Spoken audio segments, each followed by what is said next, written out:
At 0647 on June 6, 1944, Commander Samuel Dealey stood in the cramped conning tower of USS Harder, watching 3 Japanese destroyers cut through the moonlit waters off Tawi Tawi, tracking his submarine with deadly precision. 37 years old, 5 war patrols, 18 enemy ships destroyed. The Imperial Japanese Navy had dispatched Minazuki, Hayanami, and Tanikaze with orders to eliminate the American submarine that had been terrorizing their supply lines for 3 weeks. Until April 1944, American submarines avoided Japanese destroyers. A destroyer moved at 35 knots. A submerged submarine struggled to reach 9. Between December 1941 and March 1944, Japanese destroyers had sunk 14 American submarines. 0 American submarines had sunk a Japanese destroyer while both vessels actively engaged in combat. Commander Dealey changed that equation on April 13th. When destroyer Ikazuchi charged Harder's position at flank speed, every officer on the bridge expected Dealey to dive deep and run. Instead, he ordered flank speed ahead, straight at the destroyer. At 900 yards, Harder fired 4 torpedoes in a spread pattern. 2 torpedoes struck amidships. The destroyer exploded and sank in 5 minutes. Dealey's radio report became famous throughout the Pacific Submarine Force. Expended 4 torpedoes and 1 Jap destroyer. Admiral Soimu Toyota, commander-in-chief of the Japanese Combined Fleet, didn't find it amusing. Between January and May 1944, Japan had lost 23 destroyers. Operation Ago, the plan to destroy the American invasion fleet at the Philippines, required precise coordination. Losing destroyers to submarine attacks disrupted everything. By late May, Toyota had concentrated the mobile fleet at Tawi Tawi anchorage. 4 battleships including Yamato, 9 carriers, 15 cruisers, 28 destroyers. The largest concentration of Japanese naval power since Midway. American code breakers knew they were coming. Admiral Charles Lockwood sent Harder to patrol the waters around Tawi Tawi and attack targets of opportunity. For 9 days, Harder operated undetected. Then, on June 6th at 0300, a Japanese patrol plane spotted Harder's periscope wake 15 miles north of Tawi Tawi. 3 destroyers responded immediately. If you want to see how Dealey's aggressive tactics turned out against 3 destroyers hunting him simultaneously, please hit that like button. It helps us share more forgotten stories about the submarines that changed naval warfare. Please subscribe. Back to Dealey. Commander Dealey studied the lead destroyer through his periscope. Minazuki, 1,250 tons, 4 5-inch guns. She was closing fast, zigzagging to avoid torpedo attacks. Behind her, 2 more destroyers spread out in a search pattern, boxing Harder into a kill zone. Dealey swung Harder's bow directly at Minazuki. Range, 1,100 yards. Time to collision, 96 seconds. Every man in Harder's conning tower knew what down the throat meant. You fire torpedoes straight at an attacking destroyer's bow, then dive beneath her keel. If your torpedoes miss, the destroyer drops depth charges directly on your position. If you dive too late, the destroyer rams you. At 750 yards, Dealey fired 3 torpedoes. Take her down, 300 feet. Harder's bow dropped at a 30-degree angle. 40 seconds after firing, 2 explosions shook Harder so violently that light fixtures shattered. Then a 3rd explosion lifted Harder's stern 6 feet before slamming back down. Dealey climbed to periscope depth. Where Minazuki had been, he saw debris and an oil slick. The destroyer had broken in half and was sinking. The other 2 destroyers were racing away, dropping depth charges at random. Admiral Toyota received the news at 0900. He ordered 6 more destroyers to find the submarine. By noon, Japanese patrol planes were searching every 20 minutes. But Dealey wasn't finished hunting. June 7th, 0230. Harder surfaced to recharge batteries. The night was pitch black. No moon, heavy cloud cover. Perfect conditions. At 0312, radar contact. Single ship, bearing 095. range 8,000 yards, closing fast. The contact was moving at 28 knots. Definitely a destroyer. Destroyer Hayanami, 1,700 tons, had been searching for American submarines since 0100. Her captain, Commander Hideo Kuboki, had received orders to return to base at 0300. He was exhausted. Nobody expected an American submarine to attack on the surface at night. Dealey ordered flank speed. Harder's diesel engines pushed the submarine to 21 knots. He was closing the range deliberately. Get inside the destroyer's radar detection range before they spotted you. At 4,000 yards, Hayanami's radar operator picked up a surface contact. Small, moving fast. Probably another destroyer returning to base. At 3,000 yards, Kuboki realized his mistake. American submarine. He ordered flank speed and turned to ram. Too late. At 2,300 yards, Dealey fired 4 torpedoes. 2 struck Hayanami's starboard side near the aft magazine. The explosion tore the destroyer's stern completely off. The ship rolled 90 degrees, her propellers still spinning as she went under stern first. Kuboki and 147 sailors died. Dealey submerged immediately. Japanese patrol planes would arrive within minutes. 2 destroyers in 24 hours. The Imperial Japanese Navy was hunting him with everything they had. Admiral Toyota was furious. 2 destroyers lost in 2 days to the same submarine. He pulled 8 destroyers from convoy escort duty and organized them into hunter-killer groups. Their only mission? Find and destroy the American submarine operating near Tawi Tawi. Every destroyer captain received the same orders. Maximum aggression, no retreat, kill that submarine. On June 8th, Dealey took Harder south towards Sibutu Passage, the narrow strait between Tawi Tawi and Borneo. Japanese destroyers patrolled that passage constantly. Dealey wanted to see how many he could sink before they figured out his tactics. At 1400 hours, lookouts spotted 2 destroyers steaming in formation, Tanikaze and an unidentified escort. Both were moving at 25 knots, conducting a standard search pattern. Dealey studied their movements for 90 minutes. The destroyers were following a predictable zigzag pattern, changing course every 8 minutes. That gave him maybe 30 seconds to set up a shot after each turn. He positioned Harder directly in their path and waited. At 1630, Tanikaze turned toward Harder's position. Range, 3,000 yards. Dealey let her close. 2,500 yards, 2,000, 1,500. At 1,200 yards, he fired 4 torpedoes at 17-second intervals. The first torpedo missed. The second struck Tanikaze near the bridge. The third hit the forward magazine. The explosion was so massive that Harder's crew heard it clearly underwater, even with the hatches sealed. Tanikaze's bow section separated from the main hull. Both pieces sank within 3 minutes.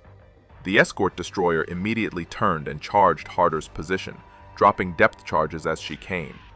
Dealey took Harder deep, 400 feet. The depth charges exploded overhead, shaking the submarine violently but causing no serious damage. After 40 minutes, the destroyer gave up and withdrew. 3 destroyers in 3 days. Admiral Toyota was about to make a decision that would change the entire course of the Battle of the Philippine Sea. But first, Dealey had 1 more destroyer to sink. And this time, he was going to do it in broad daylight, with 2 Japanese destroyers watching. June 9th, 0500. Dealey took Harder to periscope depth, 12 miles southwest of Tawi Tawi. What he saw made every man in the conning tower hold their breath. Dead ahead, 4 Japanese destroyers steaming in line abreast formation, actively searching for submarines. Their sonar was pinging so loud, Harder's sound operator could hear it without headphones. Dealey had 8 torpedoes remaining. 4 destroyers meant he'd get maybe 2 shots before they overwhelmed him. He studied their formation through the periscope. The lead destroyer was zigzagging aggressively. The second was maintaining a steady course. That was his target. At 0612, the second destroyer turned directly toward Harder's position. Range, 4,000 yards. Dealey waited. 3,000, 2,500. At 1,800 yards, He fired 3 torpedoes. All 3 struck the destroyer's port side within 5 seconds of each other. The ship exploded so violently that debris flew 300 feet into the air. She rolled over and sank in 90 seconds. The other 3 destroyers immediately converged on Harder's position. Dealey took her deep, 500 feet. Depth charges began exploding overhead. 23 in the first 10 minutes. The lights went out. Emergency lighting kicked in. Hull plates groaned under the pressure. A pipe burst in the forward torpedo room, spraying seawater across the deck. Harder's crew worked in silence, repairing damage while depth charges continued to detonate around them. After 2 hours, the destroyers withdrew. Dealey climbed to periscope depth. The destroyers were gone. 4 enemy warships sunk in 4 days. But Dealey wasn't thinking about his success. He was thinking about his fuel. Harder had burned through 60% of her diesel reserves. She had maybe 3 more days before she'd have to withdraw to Fremantle. Admiral Jisaburo Ozawa, commander of the Japanese mobile fleet at Tawi Tawi, received reports of the attacks at 1400 hours on June 9th. 4 destroyers lost, 1 submarine. Ozawa did the math. If an American submarine could penetrate his defensive screen this easily, the entire anchorage was vulnerable. He sent an urgent message to Admiral Toyota. The mobile fleet needed to depart Tawi Tawi immediately. The Americans knew where they were. Toyota agreed. Operation Ago required the mobile fleet to intercept the American invasion force near the Marianas, but the operation wasn't scheduled to begin until June 15th. Moving 6 days early meant his carriers would arrive without proper reconnaissance. His destroyers would be scattered across multiple patrol zones. His supply lines wouldn't be established. But staying at Tawi Tawi with an American submarine hunting his destroyers was suicide. On June 10th at 0800, the Japanese mobile fleet departed Tawi Tawi. 4 battleships, 9 carriers, 15 cruisers, 24 destroyers, heading northeast toward the Philippine Sea. American codebreakers intercepted the movement orders within hours. Admiral Raymond Spruance, commander of the 5th Fleet, adjusted his battle plans accordingly. The early departure gave American carriers an extra day to position themselves for what would become the Battle of the Philippine Sea. Dealey knew none of this. On June 10th at 1630, he spotted 2 more destroyers patrolling north of Sibutu Passage. Both were moving at high speed, conducting an aggressive search pattern. Dealey had 5 torpedoes remaining, enough for 1 more attack. At 17:15, he fired 3 torpedoes at the lead destroyer. 1 struck near the bow. The destroyer slowed but didn't sink. The second destroyer immediately charged Harder's position. Dealey fired his last 2 torpedoes. Both missed. He had no torpedoes left, no way to defend himself, and a Japanese destroyer bearing down on his position at 32 knots. Dealey ordered emergency deep. Harder's diving planes bit hard, pushing the submarine down at maximum angle. 300 feet, 400, 500.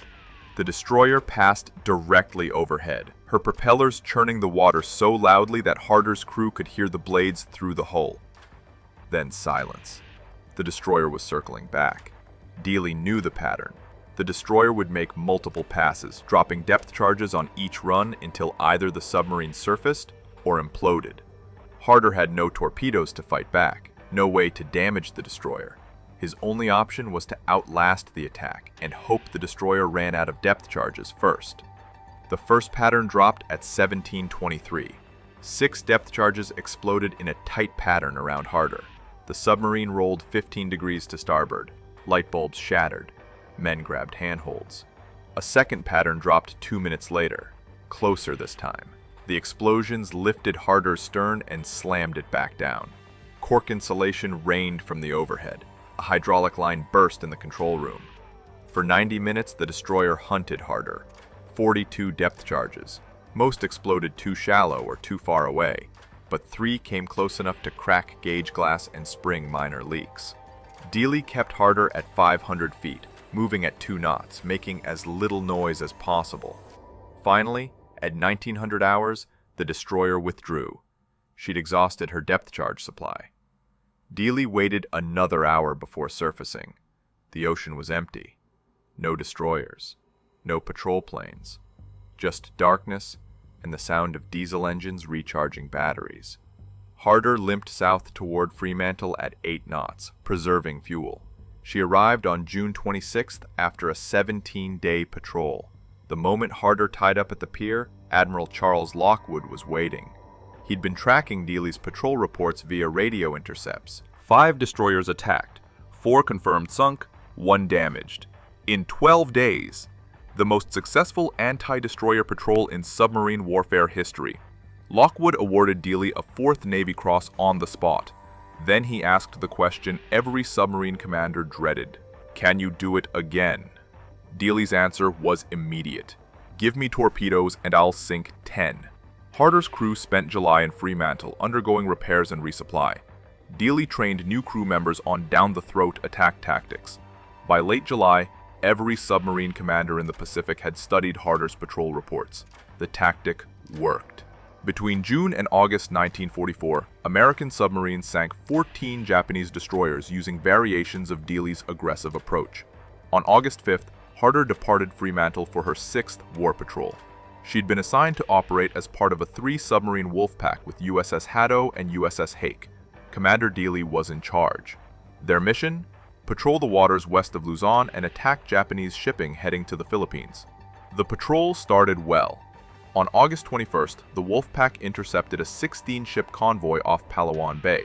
In a coordinated attack, they sank 4 cargo ships totaling 22,000 tons. On August 22nd, Harder and Harder attacked 3 coastal defense vessels off Bataan. All 3 sank. Harder was credited with destroying 2 frigates, Matsuwa and Hiburi. By August 23rd, Harder had expended all her torpedoes and withdrew from the patrol. That left Harder and Harder operating together off Dassault Bay on the western coast of Luzon. Japanese intelligence had tracked the Wolfpack's movements. They knew approximately where the American submarines were operating, and they'd sent something special to deal with them. At 04:53 on August 24th, USS Harder submerged 4 miles off Hermana Mayer Island. Through her periscope, she could see Harder on the surface, 4,500 yards to the south. Both submarines were preparing to attack a damaged Japanese destroyer that Harder had torpedoed the previous day. Then, Harder's sonar operator heard something that made his blood run cold. Echo ranging. Close. Getting closer. 2 Japanese escort ships were closing on Harder's position. CD-22 and minesweeper PB-102. Both were moving at 18 knots, conducting an active sonar search. They'd been hunting American submarines for 3 days. Japanese intelligence had intercepted radio transmissions between Harder, Harder, and Harder during the Palawan Bay attack. They knew the Wolfpack was operating somewhere off Dassault Bay. Harder's captain immediately ordered his submarine deep and silent. He watched through his periscope as the 2 Japanese ships closed on Harder. At 05:20, Harder's radio operator tried to warn Harder. No response. Either Harder's radio was off or she was already preparing to dive. At 05:30, Harder crash dived. The Japanese ships were less than 2,000 yards away. Dealey had seen them at the last possible moment. He took Harder down fast, ordering flank speed and maximum dive angle. The submarine descended at 35 degrees, her diesel engine still running as she submerged, leaving a massive bubble trail on the surface that pinpointed her exact location. CD-22 sonar operator had a perfect contact. Range, 1,200 yards. Depth, approximately 200 feet. Still diving. The escort ship's captain ordered an immediate depth charge attack. At 05:47, CD-22 made her first pass over Harder's position and dropped a full pattern of depth charges set to detonate at 250 feet. The explosions bracketed Harder perfectly. At least 3 detonated within 50 feet of her hull. The submarine's pressure hull cracked near the after torpedo room. Seawater flooded in at tremendous pressure. Harder's stern flooded completely within 90 seconds. The submarine's bow rose sharply as the stern dragged her down. Dealey ordered all ballast blown. Emergency surface. The compressed air system fought against the flooding, but there was too much water in the stern compartments. Harder couldn't reach the surface. At 05:52, CD-22 made a second depth charge run. This pattern hit even closer. The explosions ruptured Harder's main pressure hull in multiple locations. The control room flooded. All electrical power failed. Emergency lighting went dark. At 600 feet, well below her maximum operating depth, Harder's hull began to implode. Bulkheads collapsed under pressure. Compartments crushed like tin cans. The submarine was gone in less than 3 minutes from the first depth charge impact. At 0600, CD-22 and PB-102 reported a successful kill. Large quantities of oil, wood debris, and cork floated to the surface. The Japanese ships circled the area for 2 hours, dropping additional depth charges to ensure the submarine was destroyed. They recovered no survivors. All 79 men aboard Harder died. Commander Samuel Dealey, radioman Calvin Bull, who'd earned a Bronze Star for the destroyer kills in June. Every officer and sailor who'd helped make Harder the most feared submarine in the Pacific. USS Hake remained submerged until nightfall. Her captain filed a contact report describing Harder's loss. The message reached Admiral Lockwood at 0800 on August 25th. Lockwood immediately suspended all submarine operations in the Dassol Bay area and ordered every boat to withdraw to safer waters. The news reached the United States in early September. The Navy Department announced that USS Harder was presumed lost with all hands. No additional details were provided. Submarine operations were classified. The American public wouldn't learn the full story of Harder's 5th Patrol until after the war ended. But the Japanese knew. Admiral Toyota received the report on August 26th. The submarine that had terrorized his destroyer fleet for 3 months was finally gone. He ordered a commendation for CD-22's crew. What Toyota didn't know was how much damage Dealey had already done, and how his 4 days in June had changed everything. The Battle of the Philippine Sea began on June 19, 1944, 9 days after Harder sank her 4th destroyer off Tawi Tawi.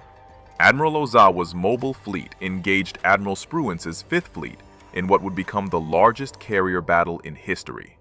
15 American carriers faced 9 Japanese carriers, 900 American aircraft against 430 Japanese aircraft. The battle lasted 2 days. American pilots shot down 376 Japanese aircraft, while losing only 30 of their own. American pilots called it the Great Marianas Turkey Shoot. 3 Japanese carriers sank: Taiho, Shokaku, Hio. 2 battleships damaged, 1 cruiser sunk. The Imperial Japanese Navy lost 75% of its carrier air groups and would never recover. But the battle might have gone differently if Admiral Ozawa had arrived on schedule. His original plan called for the mobile fleet to depart Tawi Tawi on June 15th. That would have given his reconnaissance planes 4 days to locate the American fleet before the battle began. His carriers would have been fully supplied, his destroyer screens properly organized, his battle plan coordinated with land-based aircraft from the Philippines. Instead, Harder forced him to leave 6 days early. Ozawa arrived in the Philippine Sea on June 14th with his fleet scattered across 200 miles of ocean. His reconnaissance aircraft had burned through their fuel reserves during the early departure and couldn't conduct proper searches.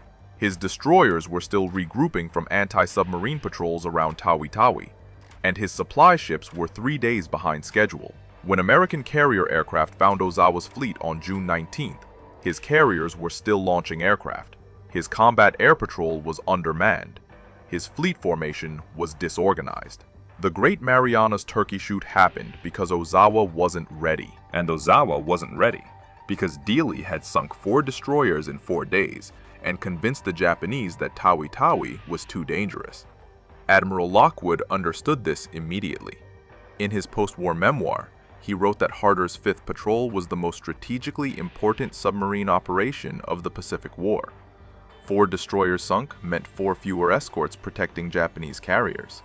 But forcing the mobile fleet to depart early meant the entire Japanese battle plan collapsed before the first shot was fired. Between December 1941 and August 1944, American submarines sank 1,314 enemy ships, totaling 5.3 million tons. Japanese merchant vessels, cargo ships, tankers, troop transports, but only 29 warships. Most submarine captains avoided warships. Too dangerous, too well armed, too fast. Dealey proved that submarines could hunt warships successfully. His down-the-throat tactic worked because it violated every assumption Japanese destroyer captains made about submarine behavior.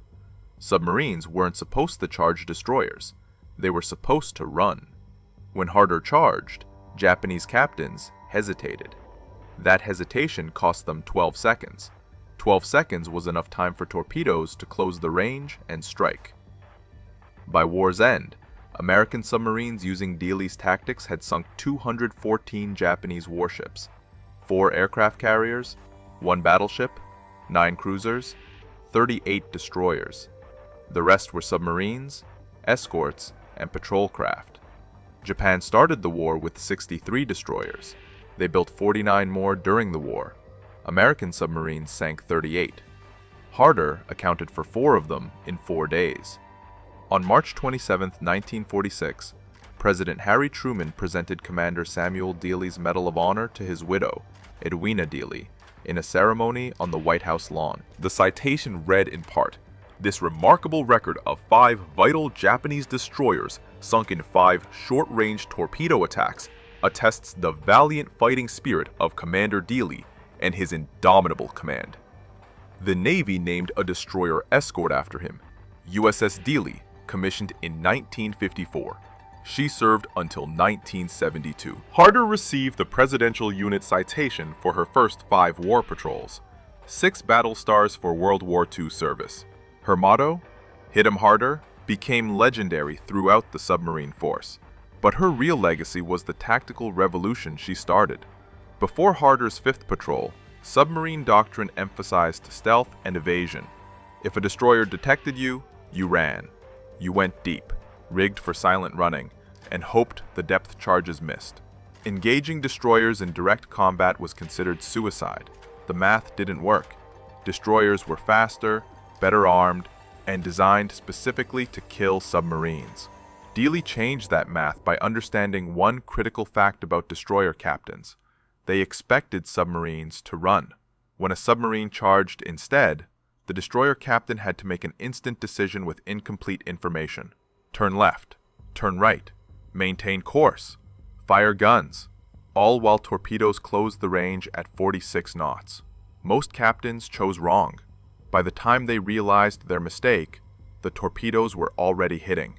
Between June and December 1944, 12 American submarines adopted Dealey's aggressive tactics. USS Tang sank 2 destroyers. USS Trigger sank 1. USS Barb sank 1 destroyer and damaged another. USS Flasher sank 3 escort vessels using down-the-throat attacks. The tactic's success rate was 63%. For every 5 attacks, submarines sank 3 destroyers and damaged 1 more. Only 1 in 5 attacks failed completely. Japanese destroyer captains adapted. By late 1944, they'd developed counter-tactics.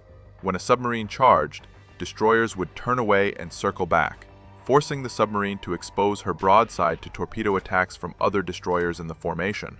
Or they'd slow down deliberately, letting the torpedoes pass ahead while closing for a ram. The tactic still worked, but the success rate dropped to 40%. American submarine losses increased. Between August and December 1944, 9 submarines were lost to destroyer attacks. Tang sank on October 24th when her own torpedo circled back and hit her. Harder went down on August 24th. Darter ran aground on October 23rd while pursuing a destroyer. But even with higher losses, submarines were sinking more enemy ships than ever before. The aggressive tactics worked. Admiral Lockwood faced a difficult choice. Recall all submarines and return to defensive tactics, or accept higher losses in exchange for destroying Japan's convoy system completely. He chose aggression. Between January and August 1945, American submarines operating under aggressive patrol doctrines sank 437 Japanese merchant ships and 53 warships. By August, Japan had less than 25% of the merchant tonnage it started the war with. The home islands were starving. Factories were shut down for lack of raw materials. The Imperial Japanese Navy couldn't fuel its remaining ships. Dealey never saw any of this. He died 3 months after his greatest victory. killed by the same type of escort ship he'd spent a year learning to destroy. But his tactics continued. Every submarine commander in the Pacific studied Harder's patrol reports. Every attack plan referenced the down-the-throat doctrine. Every torpedo solution included calculations for charging destroyers. On May 22, 2024, 80 years after she sank, an underwater exploration team led by Tim Taylor and the Lost 52 Project discovered Harder's wreck in the South China Sea. She sits upright on the seafloor at a depth of 3,750 feet, 12 miles west of Dassault Bay, where she made her last dive. Her pressure hull remains mostly intact, except for depth charge damage near the conning tower. The wreck is a protected war grave. No salvage operations are permitted. But finding Harder meant something more than locating a shipwreck. It meant bringing closure to families who'd waited 80 years for answers, and it meant honoring 79 men who changed naval warfare forever. Today, Harder's story lives on in unexpected ways. At the United States Naval Academy in Annapolis, Maryland, submarine tactics instructors still teach the down-the-throat attack as a case study in aggressive warfare. Not because modern submarines use the same tactic. Modern torpedoes are wire-guided and don't require close-range attacks, but because Dealey's approach demonstrates a fundamental principle. When your enemy expects you to run, charging often works better than hiding. The Naval History and Heritage Command maintains Harder's complete patrol reports in their archives. Every radio message, every torpedo firing solution, every depth charge attack. Researchers studying submarine warfare in the Pacific can trace exactly how Dealey developed his tactics across 6 war patrols.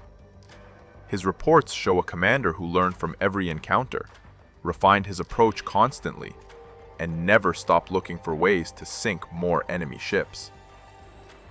Commander Dealey's grave is at Arlington National Cemetery in Section 59, grave 874. His headstone lists his rank, his dates of service, and one line: Medal of Honor, Destroyer Killer. Families of Harder's crew visit every year on August 24th, the anniversary of her sinking.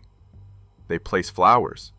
They share stories about grandfathers and great-uncles who died at 22 or 25 or 37, fighting a war most of them never expected to survive. The 79 men aboard Harder came from 38 states: farm boys from Iowa, factory workers from Michigan, college graduates from California. They volunteered for submarine duty knowing the casualty rates. 22% of submariners who served in World War II died. That's the highest percentage of any branch of the American military. They knew the odds. They served anyway. Calvin Bull, the radio man who earned a Bronze Star for his role in sinking 5 destroyers, was 24 when he died. John Maurer, who survived Harder's sinking and later became an admiral, spent 50 years telling their story. He died in 2010 at age 90. The last survivor of Harder's crew, Paul Bryce, died in 2022 at age 98. With his death, no one who served aboard Harder remains alive to tell their story firsthand. That's why stories like this matter. These men left behind patrol reports and radio messages and Medal of Honor citations. But those documents can't convey what it felt like to charge a destroyer at flank speed, or hear depth charges exploding overhead, or watch your captain make decisions that meant life or death for everyone aboard. The official history tells us Harder sank 4 destroyers in 4 days. It doesn't tell us about the fear or the exhaustion or the absolute certainty that this patrol might be your last. If this story moved you the way it moved us, do me a favor, hit that like button. Every single like tells YouTube to show this story to more people. Hit subscribe and turn on notifications. We're rescuing forgotten stories from dusty archives every single day. Stories about submarine commanders who changed naval warfare with aggressive tactics. Real people, real heroism. Drop a comment right now and tell us where you're watching from. Are you watching from the United States, United Kingdom, Canada, Australia? Our community stretches across the entire world. You're not just a viewer, you're part of keeping these memories alive. Tell us your location. Tell us if someone in your family served. Just let us know you're here. Thank you for watching. And thank you for making sure Commander Samuel Dealey and the 79 men of USS Harder don't disappear into silence. These men deserve to be remembered, and you're helping make that happen.